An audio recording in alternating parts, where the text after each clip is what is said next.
Hello, fifth period. Welcome back. Happy Thursday. I just want to go over what you guys are going to be working on today. You guys are going to be working on what's called an acrostic poem. So we're going to be taking everything that we learned so far about civilizations and putting it together in a colorful project that you are going to be working on this today and tomorrow. So a couple of the things that you have to do for this acrostic poem. The first thing is that you're going to write the word civilization going down. Make sure you spell it correctly. And I did it in bubble letters and I made them colorful because this eventually is going to be something that we can hang on our wall to decorate our classroom. So it has to be nice, neat, and colorful. The next thing that you're going to do is you're going to write sentences about civilization. So you're going to have to use the reading, you're going to have to use your notes, think about some of the videos that we watched, the video clips, to write sentences about civilization. So your sentences need to be at least 10 words long, and they need to be about civilizations. They can't just be about anything that you want them to be. And because it's an acrostic poem, the first word has to begin with one of the letters of civilization. So my first sentence is going to begin with a word that has a letter C. My second sentence is going to begin with a word that has a letter that begins with the letter I, V, and so on. So the thing you got to remember about your sentences is that they have to begin with the letter that you see on the left side, okay? And they also have to be 10 words long at least, and have to be about civilizations. The next thing is that you also have to make sentences that include one of the features of a civilization. So there's 7 features of a civilization. So that means you need one sentence for every feature. And the example that Miss Bayo will show you uses the feature of government. So there's 6 other features to choose from.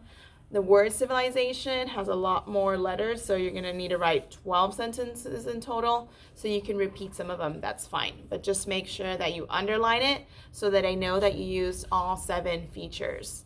And last but not least, because this is a project, we wanna make it artistic.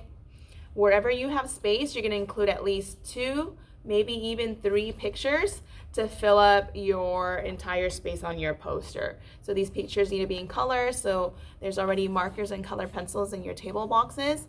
So use those to make sure that your writing and your pictures are colorful.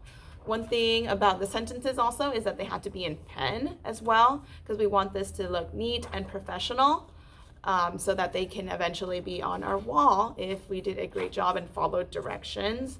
I'll be putting those up. And then also lightly shade the background so it just doesn't look so plain and white, but it looks colorful. So you can see some of these sentences are actually shaded in yellow. Maybe when Miss Bayo shows you this on the Elmo, you'll be able to notice that a little bit more. So there's a couple different places where you'll see directions. You'll see directions on the whiteboard. So if you look over here,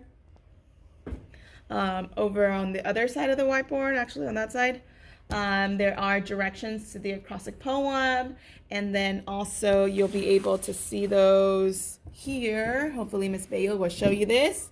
And then also I'm going to put them on Google Classroom as well. So I took a picture of that example and I'm going to put it on Google Classroom. Okay, so there's no reason why you should be confused because there's directions on the whiteboard and then there's going to be this example in Google Classroom, and also Miss Bayo will have this projected on the Elmo. Okay, so you have your readings, you have your notes, use that to write sentences about civilizations, and this is going to be good to study for your quiz tomorrow. So let's make sure that you do that tonight. For homework, you gotta finish all the writing, and you can leave the pictures and the coloring to tomorrow. Tomorrow you'll have a little bit of class time to work on that, but not the whole entire time because we will have Kahoot and you will be taking your quiz. Okay, so if you have any questions, let Miss Bayo know. And this is going to be due tomorrow at the end of the period. Okay, have a great day, guys. Oh, also, before I forget, good note. I got a good note from you guys that you guys behaved during 5th period. So let's keep that up. So because guys got a good note, I'll give you guys a ticket when I get back. So everybody gets a ticket Monday when I get back. So hopefully we get another good note, and then there's no need to make parent phone calls or assigned attention. Okay, so thank you guys, and keep up the great work.